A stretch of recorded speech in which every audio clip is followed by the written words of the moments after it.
ആയതുകൊണ്ട് വർഗീയത വലിയ വിപത്താണ്, യാതൊരു സംശയമില്ല. വർഗീയത രാജ്യത്തെ ഗ്രസിച്ചുകൊണ്ടിരിക്കുന്നു, കാർന്നു നിന്നുകൊണ്ടിരിക്കുന്നു, നമുക്ക് എല്ലാവർക്കും അറിയാം. പക്ഷേ സമീപകാലത്ത് കേരളത്തിലെ ചില സ്റ്റേറ്റ്മെൻറ്റുകൾ, ഇപ്പോൾ പ്രിയങ്ക ഗാന്ധി വയനാട്ടിൽ നിന്ന് ജയിച്ചത് ന്യൂനപക്ഷ വർഗീയതയുടെ വോട്ട് വാങ്ങിയിട്ടാണ് എന്ന് കേരളത്തിലെ ഭരണകക്ഷിയുടെ ഭാഗത്തു നിന്നുള്ള പോളിറ്റ് ബ്യൂറോ മെമ്പർ പ്രസംഗിക്കുകയാണ്. എന്താണ് അതുകൊണ്ട് ഉദ്ദേശിക്കുന്നത്? ഏത് സ്റ്റാമ്പാണ്, ഏത് ചാപ്പയാണ് ഇവരുടെ മേൽ ഒരു സമുദായത്തിൻ്റെ, ഒരു സമൂഹത്തിൻ്റെ മേൽ കുത്താൻ വേണ്ടി ശ്രമിക്കുന്നത്? ഇത് ഒറ്റപ്പെട്ട സംഭവമല്ല. മലപ്പുറത്ത് നേരത്തെ തന്നെ ലീഗ് ജയിച്ച സമയത്ത് അന്നും പറഞ്ഞിരുന്നു മലപ്പുറത്തിൻ്റെ ഉള്ളടക്കം വർഗീയമാണ്.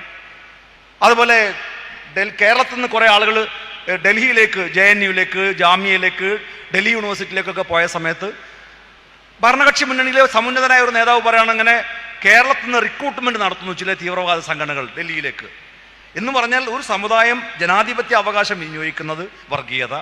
ഒരു സമുദായം കുട്ടികൾക്ക് ക്ലാസ് കൊടുത്ത് അക്കാഡമിക്കലി, ഇപ്പോൾ ഞാൻ പറയട്ടെ, ഡൽഹിയിലെ നിങ്ങളുടെ സ്ഥാപനം ഞാൻ പോയി കണ്ട ഒരാളാണ്.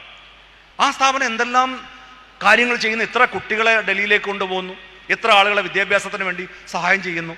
അങ്ങനെ റിക്രൂട്ട് ചെയ്യുന്നത് ഒരു തെറ്റാണ് എന്ന് ഒരു രാഷ്ട്രീയ നേതൃത്വം പറഞ്ഞാൽ ആ രാഷ്ട്രീയ നേതൃത്വത്തോട് എങ്ങനെയാണ് നമുക്ക് യോജിക്കാൻ കഴിയുക? അപ്പോൾ എനിക്ക് വ്യക്തിപരമായി പറയാനുള്ളൊരു കാര്യം, DYFIയുമായി അല്ലെങ്കിൽ അവരുടെ മാതൃസംഘടനയുമായി പല വിഷയത്തിലും യോജിക്കേണ്ടതുണ്ട്, യോജിക്കുകയും വേണം. പക്ഷേ ഇത്തരം നിലപാടുകളിൽ ഒരു ആത്മപരിശോധനയും പുനഃപരിശോധനയും നടത്താൻ പാർട്ടി നേതൃത്വം തയ്യാറാകണമെന്ന് ഈ സെമിനാറിൽ പങ്കുവെക്കാൻ ഞാൻ ആഗ്രഹിക്കുകയാണ്.